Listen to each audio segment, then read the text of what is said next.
Hey, it's Matt. Welcome to Unbearable 73. This episode, I'm going to review a movie called Gods of the Deep that came out in 2023. I've actually had it sitting around for quite a while, probably 2 months now, I think. And sometimes with these horror, I watch a lot of horror movies. A lot of them are bad. Sometimes I enjoy the bad ones. But sometimes when I suspect will want a good horror movie that is going to be bad, I'll sort of like sit on it for a while.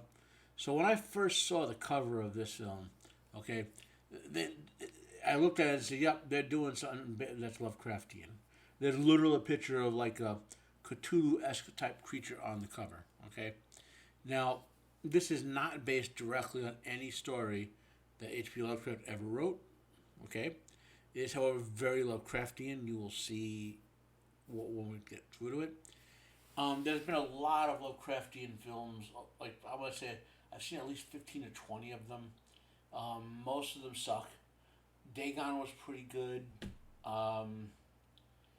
There's a couple other ones, like the one with Dean Stockwell. I don't remember offhand, but that was okay. I think it was way off from the story, Although Dagon wasn't about the Dagon, it was a different story. They adapted it, just called it Dagon. There've been a couple of them that have been Lovecraftian and been okay, but there's never been any really direct adaptations of his work that have been good, and this is not that. This is not a direct adaptation. However, this is probably one of the best in the spirit of Lovecraft films made by someone other than John Carpenter. So, like, the best Lovecraftian films are John Carpenter's apocalyptic trilogy, which is The Thing, which is his version of The Thing, then Prince of Darkness, and In the Mouth of Madness. Okay, those are your three best Lovecraftian style movies like ever. So I put a link to the H.P. Lovecraft Archive down below, so you can read it. I think almost all of his work is in the public domain now, so you can go. They have an online way you can read it. There's a couple other ways to read it online. There's some nice versions of the book you can get. It's out of the angle right now of the camera, but I have other videos where I talk about some nice versions of books he has out there that have been released of his material. Anyway, so if you want to understand and appreciate this film at its fullest, reading some Lovecraft would probably be that. Because if you're not looking for Lovecraftian horror, I have a feeling this will just be like an average sort of horror film for you, with some good element to it, but nothing. But like, I think the strength of this film is that you're liberally trying to do something Lovecraftian. Otherwise, it's a fairly straightforward type of deep sea horror film. Okay, it's the fact they're trying to do something Lovecraftian that to me elevates it a bit higher. Right. So if you haven't seen my reviews before, I do not do the types of reviews where I don't spoil and try to convince you to watch it. I'm giving you my opinion. It's full on spoiler. I kind of mouse through the whole film, showing you various points of interest, talking about it.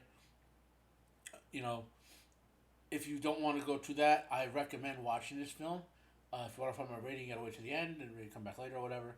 So, I also provide links to the trailer for it on Rumble, and also to the IMDB and TVDB pages for it. Well, IMDB really has a lot of info about it. Excuse me. Oh, yeah. So that all being said, let's get on. It's called Great Mills Lane.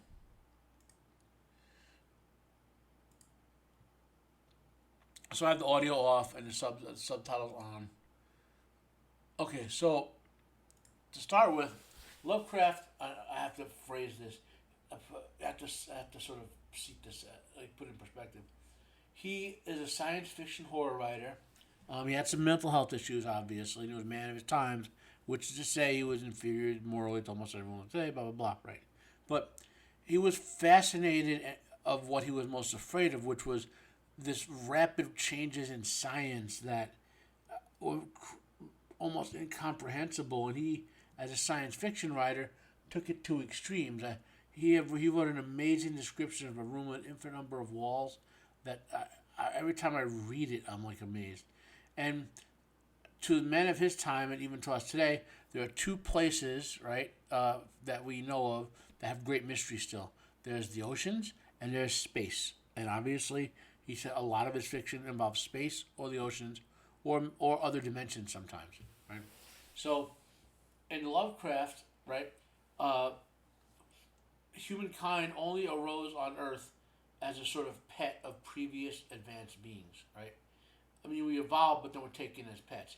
And there have been several cycles of these advanced beings that have been on Earth, including the great old ones who were banished out of our universe, and the conditions in our universe are impossible for them to remanifest. Cthulhu was aligned with the great old ones, and he wasn't quite one of them. He was a mysterious entity. And his city of Relais is deep beneath the ocean, and his body is one of his bodies is sleeping there until the stars are right. I mean, until the conditions in the universe change from the manifest again. That's the reason I'm mentioning all this is because that's kind of what this is going for. They don't call it Relais. They don't call it Cthulhu because it's not Cthulhu. Because Cthulhu is asleep. He's asleep in this dimension. If he were to manifest, it's the end of humanity rule on Earth. Okay, there's nothing that can stop him. So this is an entity that kind of these are entities that kind of look like them. And so the point I'm explaining all this is why this story, the fascination with the ocean, right? So they do great cinematography with the ocean, all right. And the special effects, however, on the water, which all compute CGI, obviously, they're not as good as the cinematography of the cameras when they have actual ocean shots, right? So just bear in mind. But for what appears to be like a B film, this film was very well done. Okay. The soundtrack, which you can't hear, is pretty good. Or the score, whatever you're going to call it. And I do like, you could see right away, when you watch, one of the things that is a sign of Lovecraftian are all sorts of different eras of technology being used. Like this clearly looks like 1960s or 70s tech, but you'll see much later, like our century version of tech, you'll see both examples, you know. So this is them recovering a previous expedition's worth of data, right? Which is obviously older tech, you know. And that's another premise that people investigate things they don't understand in Lovecraft, which is what's happening here. The previous expedition was investigating something they didn't understand, and something happened to it. And now they're doing the same thing because they think maybe because it's decades later, they have more advanced science and engineering, maybe they could deal with it. That's an arrogant presumption, especially in Lovecraftian terms. Now we fast forward. This is the son of one of the characters who disappeared, and he's been invited to a corporation. The son is an expert on. You'll hear right away that the son is a professor at Miskatonic University in the astrobiology program. He's an expert on astrobiology. Now, astrobiology is the biology of space organisms. In a Lovecraftian setting, Miskatonic is a university that's dedicated to both sciences and the weird stuff, and so this is a prestigious program to be in. But again, you need to know the Lovecraftian lore to really be kind of getting all this stuff. So that's why I said I'm not gonna say this anymore. I'm just gonna do it one more time. As a horror movie, this is kind of an average horror movie. As a Lovecraftian film, it's very, very good. Okay? So his father disappeared, and he's been studying incidents, and now this mega corporation that his father founded with some other guy is trying to get him to the Pickman Corporation, trying to get him to come onto a program because they found something. This is the team assembled to go do on the expedition to what they found deep beneath the sea at the deepest part of the Atlantic Ocean. This is him showing off his his super submarine, whatever it's made. I would always say what happened in Province 1 and 2, but we don't need to worry about it. And this is, of course, one of the themes of a Lovecraftian film. This is Old Man Pickman, and the reason I call him Old Man Pickman, and they don't call it that, is in a lot of Lovecraftian stories, there's always this kind of weird, peculiar old guy around who has all sorts of secret and arcane knowledge, and sometimes he's a bad guy, and sometimes he's a good guy, and you don't know. You don't know until it happens. I'll say it. Until this guy turns one way or the other in the story, you don't know if he's a good guy or a bad guy, right? Because in some Lovecraftian stories, the old peculiar guy is seeking that arcane knowledge, and he wanted to be a bad guy, or right. But in some cases, he's seeking it. He's sort of trying to protect people from it, and he wanted to be a good guy. You don't know with him. This story just does very well to keep you on the rocks with him until you don't. I got a feeling that this guy who just walked out, that if John Reese Davies were young enough, he would be playing that guy.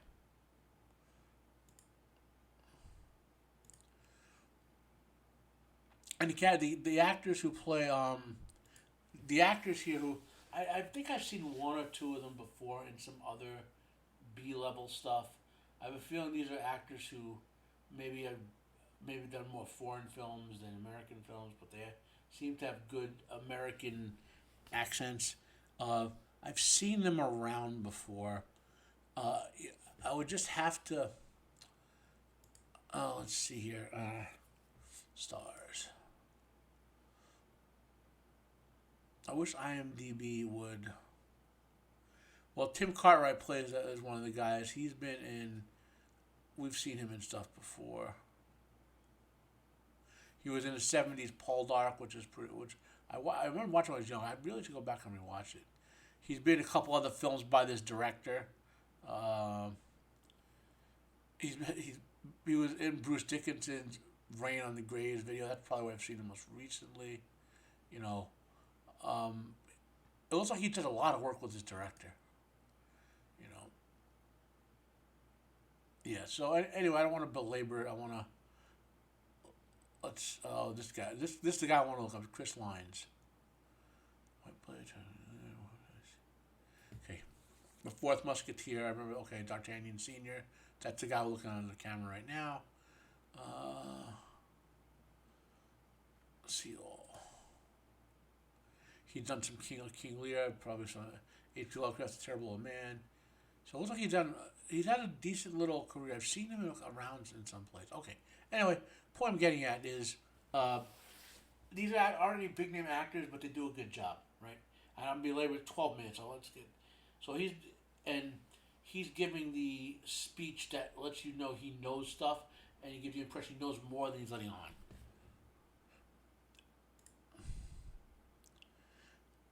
That he knew that guy's father, and and this comes across as fairly straightforward. They're all being ready on the expedition. This is as far as the plot. It's pretty solid so far. 8 minutes in, There's nothing crazy. It's scientists. They discovered something. A big corporation funding an expedition. Happens in real life all the time, right?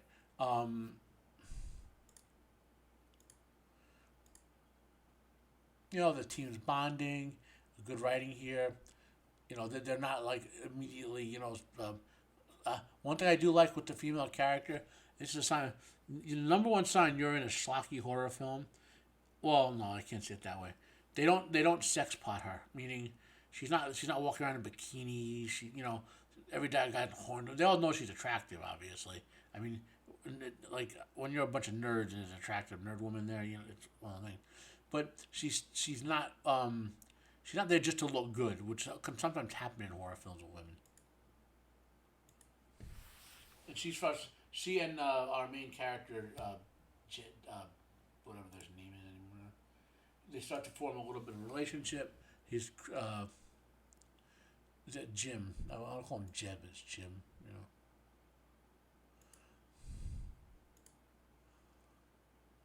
Now, they're going onto the ship.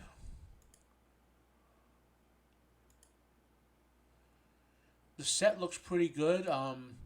They do use, on a real submarine like this, it will be much more well lit, so people don't cut themselves and all this stuff around and accidentally and can see clearly if there's leaks and whatever. But for the atmospherics, they do pretty good but keeping it light enough for you to see what's going on, but not but dark enough to be tense about it.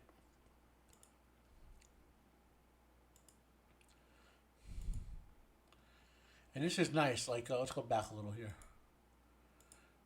See, let me get that shot again. There we go. See, they have that futuristic looking tech, but a little bit of retro in there to make it seem a little weird. I like the approach to this.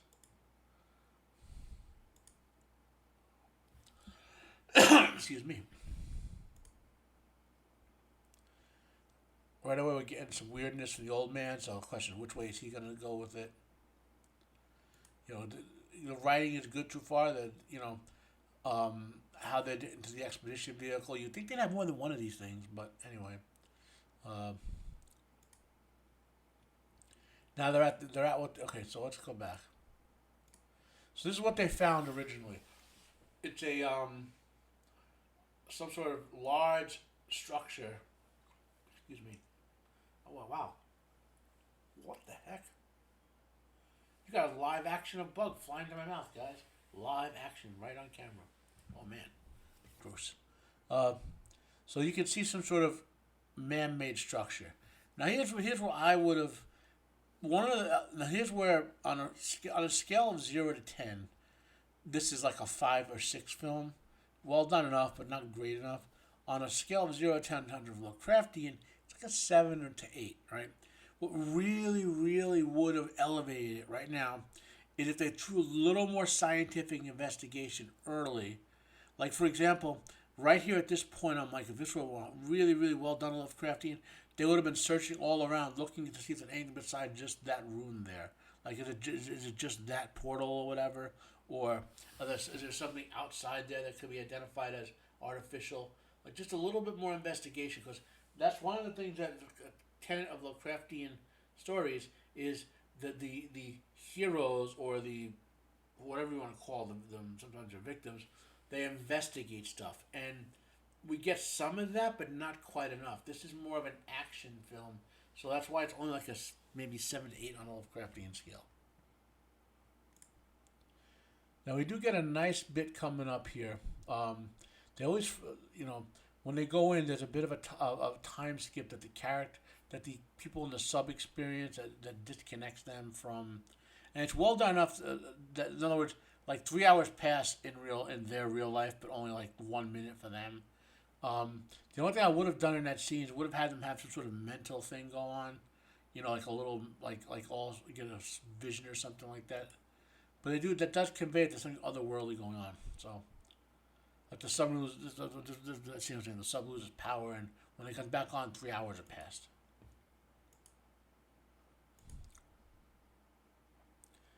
So now they I would have liked a little more budget spent here. They found a huge ancient ruin, and we could see structures. I would have liked a little bit more detail put on that, just to sort of draw you into sort of the vibe of this lost ancient potentially menacing civilization of superstructures.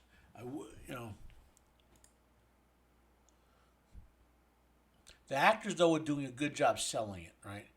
Like there's something incomprehensible, and they're talking about like what world doesn't need the sun, maybe it wasn't in the water. They're doing some scientific speculation. Now they immediately find a body.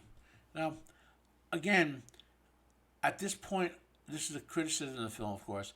I would have liked them to do more investigation, like maybe search around and find like a body eventually, but find some cryptic writing that they could that were like they couldn't really translate, but little bits of like pieces of those writings were some sort of ancient, like part of an ancient human language, or like one word here or there, and like that would have been so cool to just do a little more of that, and show that the old guy with his creepy peculiar knowledge. Oh, that's ancient Enochian text right there with that phrase, but this is ancient Egyptian, and this is clearly this is a language which was all they all drew from in primordial times or whatever. Like, show some investigation, some that again, just because of the Lovecraftian thing. I don't want to harp on it, but I really did enjoy this movie. But I'm just telling you where it fell short. You know. So now they're focusing immediately on this living creature, this body of some sort. Okay, and they're reacting to that it's some sort of alien-esque life form or whatever.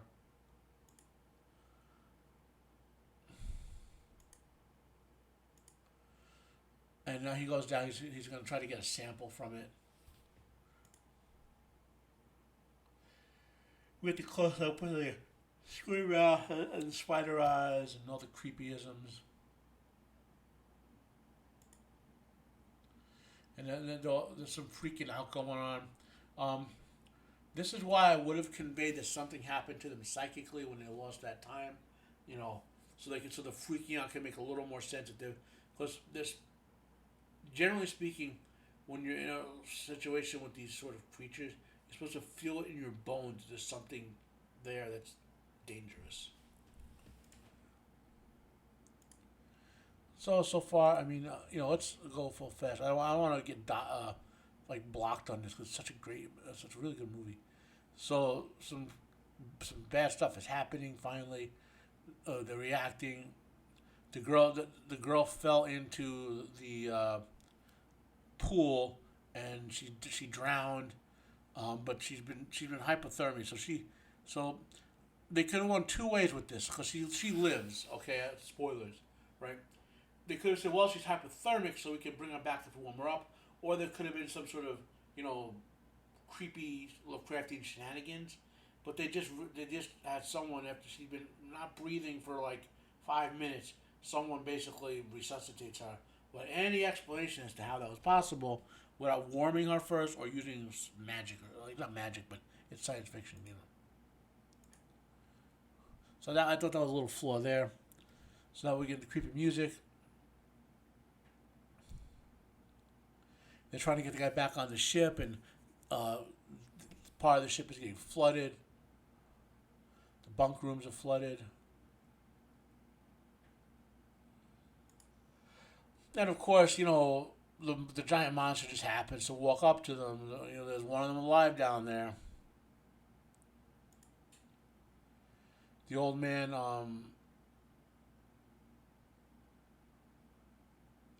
basically kills this guy. And now we're going to get the old man is either losing it or was there for nefarious purposes. He revives her, and this part of the film, they got a chunk of it, right? So they smartly said, let's put this chunk in to the lab and do some tests on it. But then they don't do anything. They don't do much testing on it. They immediately just lock it away, blah, blah, blah. And I'm like, for the style of film, they needed to have some more investigation, like samples, talking about how old it is, But instead, they do enough just to get you to the next. So now we reveal that she wants to get the chunk for some sort of super profitable research. So she has this guy undercover. Meanwhile, the old man does something very creepy Lovecraftian. He basically bathes in the slime. The thing is getting to him in the head. And then one by one, it all begins to fall apart. As these creatures, they start seeing visions. This was very well done, okay? Right here, she touches the slime. She knows something's wrong, and they never... And that, if you watch enough of these films, there's going to be a callback to that. But you forget about it. They make you forget about this scene. They think she was just slimy. And now the characters are all falling apart. They're fighting each other. This is very well done. I really enjoyed that. The actors do really elevate really well here. They comes down to a lot of fighting.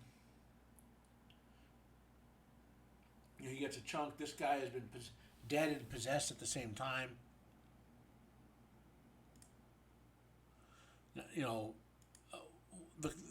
The team falling apart and being taken out by human greed, by stupidity, by the creatures, by the entities. It's all really well put together. It's not like it all mixes together really well.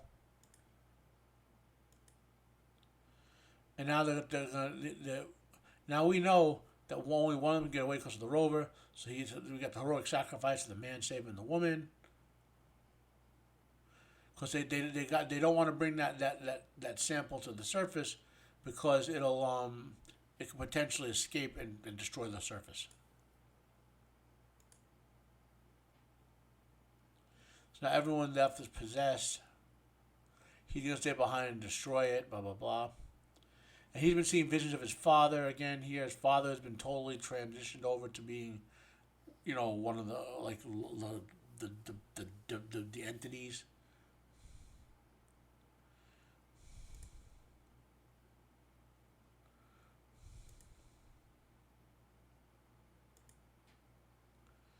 The tentacle entities are taking them over bit by bit.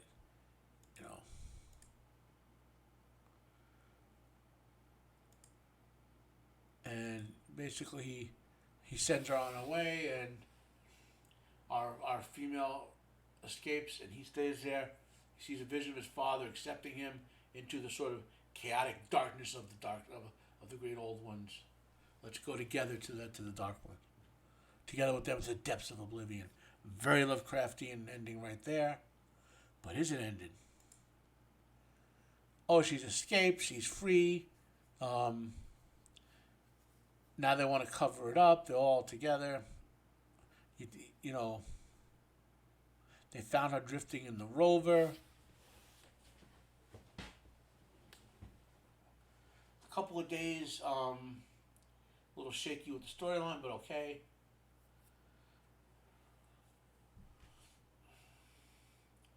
Artificial drama between you think the plot is going to be the corporation punishing her. You think. But they snuck this in really well. And watch, she looks at her hand, the hand that touched the slime, and that's how it got to her.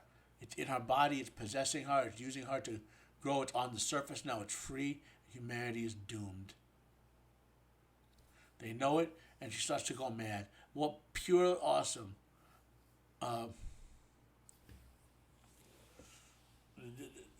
And the end of the story was, again, as a Lovecraftian story, very good, right? As a regular horror movie, kind of average. But so there's our movie. So I really think I think you'll agree with me. As I said, it gets a lot of Lovecraftian stuff right. A little more of the scientific investigation, a little less of the action. The scrambles were well done. Maybe tighten the plot up a little more. There's a couple of things you could have done a little different. But all in all, I'm going to rate this film, as I said, it's kind of like a mid-level horror film. On the Lovecraftian scale, it's a 7.8 to 8 out of 10. The actors did really well. So anyway, that's my review. Gods of the Deep, 2003. My name is Matt. This is my Rebel 73 review. Have a great day. Like if you like, dislike if you dislike. Drop me a comment down below, and hopefully you'll enjoy my content. Thank you. Have a nice day.